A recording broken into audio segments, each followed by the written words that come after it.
Tu te demandes pourquoi et comment 28 semaines plus tard révolutionner le cinéma de post-apo zombie à son époque? Explication. 28 semaines plus tard, réalisé par Juan Carlos Fresnadillo, est sorti en 2007 et est la suite directe de 28 jours plus tard. Ce film prolonge les thématiques de son prédécesseur tout en explorant de nouvelles dimensions comme la gestion post-crise, les erreurs humaines et la tension entre sécurité et liberté. Mais concrètement, de quoi ça parle? Le film examine les défis et les dangers de tenter de reconstruire une société après une crise majeure. L'histoire se déroule 6 mois après les événements de 28 jours plus tard. Le virus Rage a décimé la population du Royaume-Uni, mais les autorités déclarent le pays sécurisé et commencent à rapatrier des civils sous la surveillance de l'armée américaine. Bien que le virus semble éradiqué, la menace reste tapie dans l'ombre, montrant comment le danger peut renaître des erreurs humaines.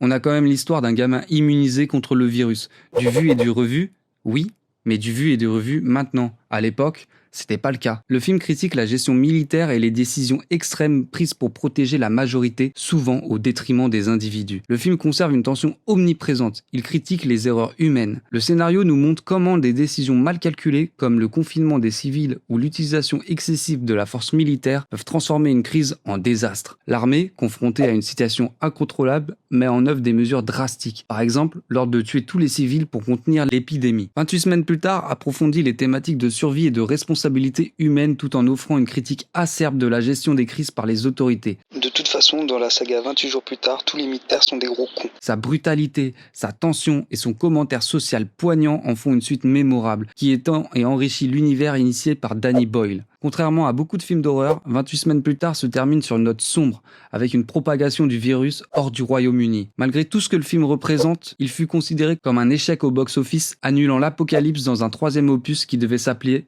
28 mois plus tard.